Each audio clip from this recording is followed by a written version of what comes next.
ونعوذ بالله من شرور أنفسنا ومن سيئات أعمالنا من يهده الله فلا مضل له ومن يضلله فلا هادي له ونشهد أن لا إله إلا الله وحده لا شريك له وداعيا إلى الله بإذنه وسراجا منيرا فقد قال الله تعالى في كلامه المجيد والفرقانه الحميد أعوذ بالله من الشيطان الرجيم بسم الله الرحمن الرحيم إن الله وملائكته يصلون على النبي يا أيها الذين آمنوا صلوا عليه وسلموا تسليما اللهم صل على سيدنا مولانا محمد وعلى آل سيدنا مولانا محمد دنگان نبی دن پرار زندگی اپنر گارے تشریف اللہ رحمت للعالمین اللہم صل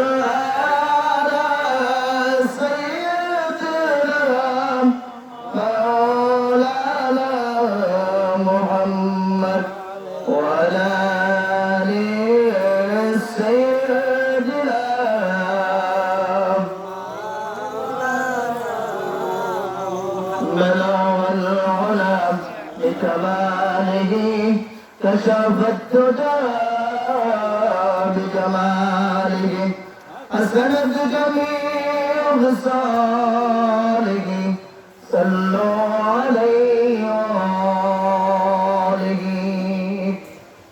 كنز الكرم مولى النعم هدي الأمم لشريعته بلغ العلا بكماله كشف الدجى بجماله أسلت جميع خصاله صلوا عليه وآله الصلاة والسلام عليك يا رسول الله الصلاة والسلام عليك يا حبيب الله الصلاة والسلام عليك يا شافع المذنبين الصلاة والسلام عليك يا رحمة للعالمين উপস্থিত আজকের এই সুন্দর এই পরিবেশের আজকের এই পুরস্কার দিবসের ঈদুল আজহার সম্মানিত মুসল্লিয়ানে কেরাম আসসালামু আলাইকুম ওয়া রাহমাতুল্লাহি ওয়া বারাকাতুহু আমরা মহান মনিবের দরবারে শুকরিয়া জ্ঞাপন করি যেই মনিব আমাদেরকে সুস্থ রেখে সুন্দর আবহাওয়ার মাঝে এই আনন্দ গণবলি পরিবেশে আজকের এই পুরস্কার দিবসে কুরবানির দিনে রব্বুল আলামিন আমাদেরকে ঈদগাহে উপস্থিত হওয়ার সুযোগ করে দিলেন। আমরা সকলে বলি আলহামদুলিল্লাহ। সবাই কি খুশি না আপনারা? আওয়াজ তো হচ্ছে না সুন্দর করে। আল্লাহ লাইন শাকারতুম লাযীদান্নাকুম ওয়া লাইন কাফারতুম ইন্না আযাবি লাশাদীদ।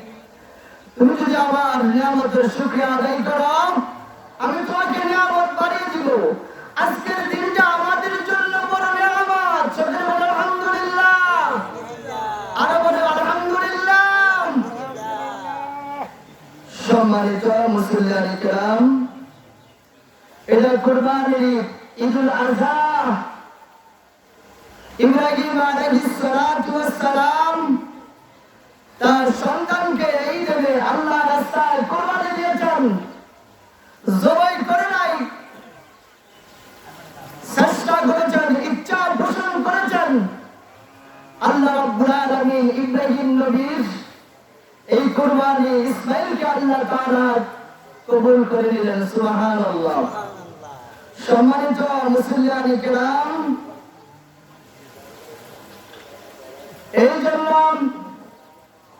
হাদিস শরীফে আসছে, যারা খালেস নিয়তে হালাল সম্পদ দ্বারা, হালাল টাকা দ্বারা তার জন্তুকে ক্রয় করে আল্লাহ রাস্তায় কুরবানি করবে, জন্তুর রক্ত জমিনে প্রবাহিত হওয়ার আগেই আল্লাহ তাআলা ওই ব্যক্তির কুরবানি কবুল করেন। সুবহানাল্লাহ।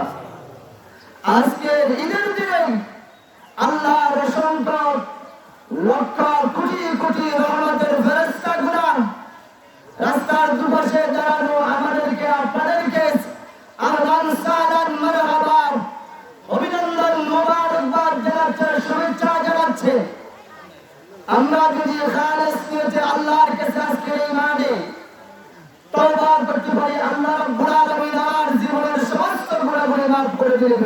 সকলে বলেন আলহামদুলিল্লাহ, সুবহানাল্লাহ। আজকে সেই দিনটা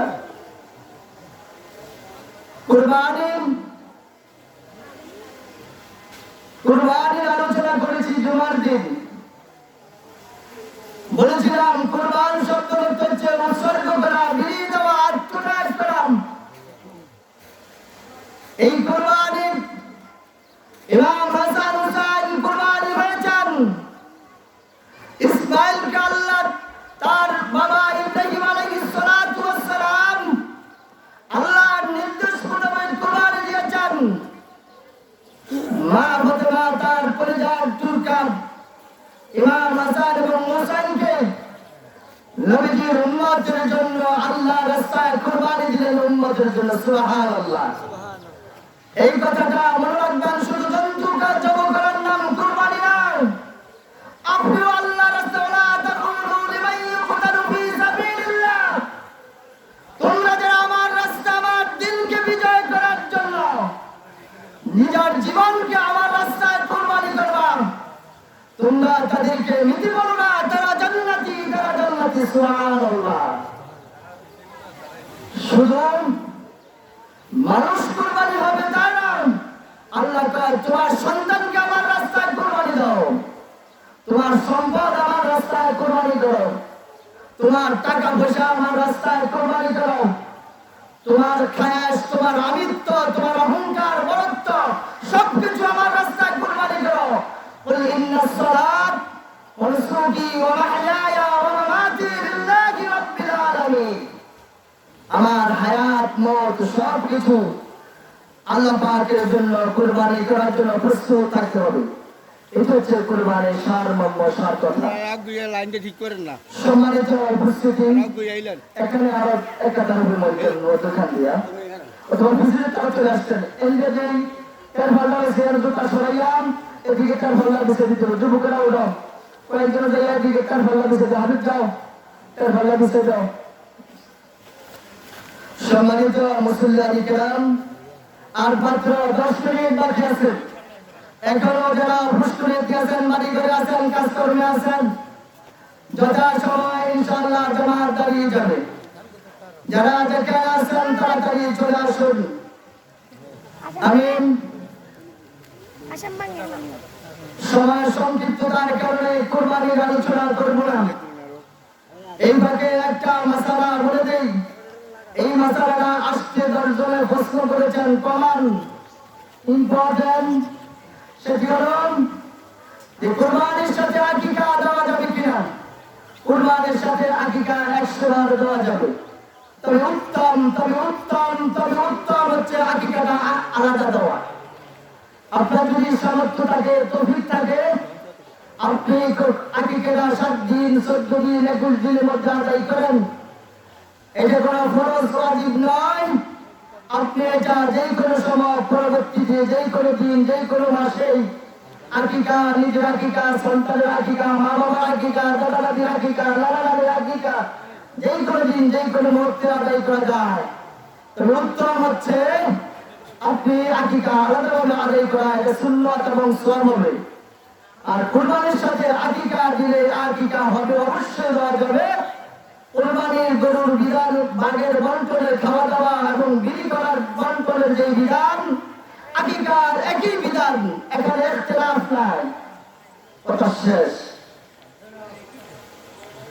আমি আগত মুসলিম কেরামের উদ্দেশ্যে বলতে চাই, আমি আজকে এখানে আসছি 2 বছর। আমি অনেক জায়গায় দায়িত্ব পালন করেছি। আমাদের সার্কিট হচ্ছে ওয়ান টাইম সার্কিট, এটা 1 মিনিটের নিশ্চয়তা নাই। জানি দুনিয়াতে কঠিন সার্কিট হল ইমামতি সার্কিট।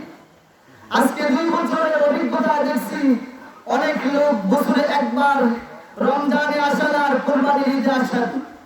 তাদের উদ্দেশ্যে বলতে চাই, আল্লাহর নবী গুজু হয়ে গেছেন, বুঝা করে যেটা।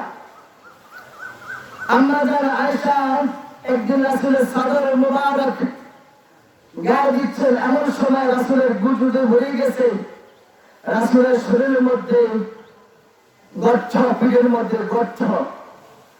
আমরা যা আয়েশা এই গর্ত দেখে কেঁদে ফেললেন, চোখের পানি জড়জড়িয়ে পড়তেছে। রাসূলকে বললেন, ইয়া রাসূলুল্লাহ, আপনি এমন একজন পয়গম্বর, আপনি এমন একজন নবী যার শরীরের মুসাফাসি হারাম, যার শরীরের থেকে যে গাম বের হয়, এটা হচ্ছে মেসকো আম্মার, যা আমরা আতুর হিসাবে ব্যবহার করি। আপনার শরীর থেকে জান্নাতের ঘ্রাণ বার হয়। সুবহানাল্লাহ। ইয়া রাসূলুল্লাহ, আমি একটা জিনিস জানতে চাই যে আপনার শরীরে তো আঘাত কেন? কেন আপনাকে আঘাত করলো? কিভাবে আঘাত হলো? আপনার গুছু হারিয়ে গেছে, আপনি গুছু হয়ে গেছেন। এখান দিয়ে গুছু হয়ে অনেক সময় হয়ে যায় এই জায়গাটার মধ্যে। আমি অনেক আগের বয়স্ক মুরব্বীদেরকে দেখছি অনেকে। রাসূল সাল্লাল্লাহু আলাইহি ওয়াসাল্লাম চোখের পানি দিয়ে বললেন, আশারে, আমি আমার উম্মতের জন্য তায়েফের ময়দানে মার খেয়েছি। যে তায়েফের ময়দানে আমি দিনের দাওয়াত দেওয়ার জন্য গিয়েছি, ওই তায়েফবাসীরা আমাকে গ্রহণ না করে আমাকে দুশমন ভাবে আমাকে পাথর মেরেছি। এই আঘাতগুলো পাথরের আঘাত। আসলে আমি যখন কাবার সামনে নামাজ আদায় করতেছি, আমাকে মক্কার আমার বংশের লোকেরা, আমার আত্মীয়রা, আমার গ্রামবাসী, আমার বংশের লোকেরা ওদের নারী গুলো আমার কানের মধ্যে দিয়ে দিলেন। আমি যখন সেজদা রুকু অবস্থায় ছিলাম, আল্লাহু আকবার। যারা বছরে একবার নামাজ পড়তে চান, যারা শুধু ঈদের নামাজ পড়তে চান, আপনি মুসলমান না। আমি আজকে ঈদগাহ দাঁড়িয়ে বলতে আপনি মুসলমান না। আপনার ঈমান আছে কিনা সন্দেহ আছে। বাইনাল কুফরি ওয়াল ঈমানি তারকুস সালাত। নবী বলেছেন, ইমানদার এবং কাফেরের মধ্যে পার্থক্য হচ্ছে নামাজ। আপনি নামাজ ছেড়ে দিচ্ছেন, আপনি নবীর উম্মত না। কোন ধরনের মুসলমান আপনি যে বছরে একবার হাজির দেন? লাইন শাকারতুম লাযিদান্নাকুম ওয়া লাইন কাফারতুম ইন্না আযাবি লাশাদীদ। আপনাকে কি আল্লাহ চোখ দেয় নাই? আপনাকে কি শোনার কুলুবুল্লাহ ইয়াফকাহুনা বিহিম ওয়া লাহুম আয়ুনুল লাহুম। আমি তোমাকে চক্ষু দিয়েছি, আমি তোমাকে শোনার জন্য কান দিয়েছি। আপনার কাছে কি আসে নাই আসসালাত? আসসালাত আপনার কাছে শব্দ আসে নাই? যারা আজকে বেনামাজি নামাজ পড়েন না, বছরে একবার আসেন, আজকে ওয়াজ তাদের জন্য শেষ কথা। আল্লাহ নবী ধরে যাচ্ছেন, সাহাবায়ে কেরাম বলছেন আবু বকর আজমাইন রাদিয়াল্লাহু তাআলা আনহু নবীর আহলে বাইত উপস্থিত হুজুরে গলা, ইয়া রাসূলুল্লাহ আমাদের জন্য শেষ সময় কিছু নসিহত করুন, উপদেশ দেন। আল্লাহ নবী কথা বলতে পারতেছেন, এমন অসুস্থ। জিবরাইলের নেতৃত্বে হাজার হাজার রহমতের ফেরেশতা উপস্থিত। আজরাইল আলাইহিস সালাতু ওয়াস সালাম উপস্থিত। রাসূল বললেন, ও আমার আহলে বাইত, আমার স্ত্রীরা, ইমাম হাসান, ইমাম ফাতেমা, ও আবু বকর, সাহাবায়ে ওমর, যারা আজকে আমার এই বিদায় লগ্ন ওফাতের লগ্নে উপস্থিত, তোমাদেরকে একটা জিনিস দিয়ে দেয়, আমানত। আজকে আমরা যখন আমার মা, আমার বাবা, আমার দাদা, আমার নানা, আমার বংশধর যারা মারা যায়, সন্তানকে ডেকে বলে, তোর এই জমিটা দিলাম, এই গরুটা দিলাম, এই জায়গাটা, এই ঘরটা তোকে দিলাম। কুল কায়নাতের মালিক, আরশ জমির মালিক, যাকে লা তাকনাতুম মিন রাহমাতিল্লাহ, রহমত হিসেবে দুনিয়াতে পাঠিয়েছেন, ওই নবী দুনিয়ার থেকে বিদায় হওয়ার আগে বিদায় মুহূর্তে বলছেন, আসসালাত আসসালাত আসসালাত ওয়া মা মালাকাত আইমানুকুম, ও আমার সাহাবীরা, যার ঈমানদার, নামাজ আছে তার ঈমান আছে, যার নামাজ আছে তার ঈমান আছে, যার নামাজ আছে তার ঈমান আছে, যার নামাজ নাই তার ঈমান নাই, তার কিছু নাই, দুনিয়া বরবাদ, আখিরাত বরবাদ। বেনামাজিদের উদ্দেশ্যে বলতে চাই, যারা ঈদের নামাজ এটা ওয়াজিব করতেছেন, হজরের নামাজ মসজিদ খালি, দুই কথা হচ্ছে, এখন ঈদগাহ জায়গা হইতেছে না, কি জবাব দিবেন আপনি হাসরের ময়দানে কবরে? আপনাদের উদ্দেশ্যে বলতে চাই, আমি হাত জোর করে এই আজকের এই অনুষ্ঠান, বেনামাজি যারা নামাজ পড়েন না, হাত জোর করে অনুরোধ করতে চাই, আসুন, কুরআন ফাসাকুম ওয়া আহলিকুম নারাম, তুমি বাঁচাও, তোমার আহলে বাইতকে বাঁচাও। আপনাদেরকে বাঁচাতে চাই জাহান্নামের আগুন থেকে, আপনাদেরকে দুজকের আগুন থেকে বাঁচাতে চাই। আমরা আপনাদের দুশমন নয়, শত্রু নয়। নামাজের কথা বললে দুশমন ভাবেন, আপনাদেরকে বাঁচাতে চাই। যদি আপনি নামাজ না পড়েন, আল্লাহ আপনার থেকে এক নম্বর নিয়ামত শান্তি উঠে নেবে, অশান্তির আগুন করে না জ্বালিয়ে দিবে আল্লাহ। এটা আল্লাহর ওয়াদা। আসুন আমরা পাঁচ ওয়াক্ত নামাজ আদায় করি, আমরা আমাদের জীবনকে, আমাদের মাকে, আমাদের স্বাধীনতাকে সবকিছু আল্লাহর পথে বিলীন করে দিই। ওয়াখির দাওয়ানাম আলহামদুলিল্লাহি রাব্বিল আলামিন। মা আসসালাম। আসসালামু আলাইকুম ওয়া রাহমাতুল্লাহি ওয়া বারাকাতুহু।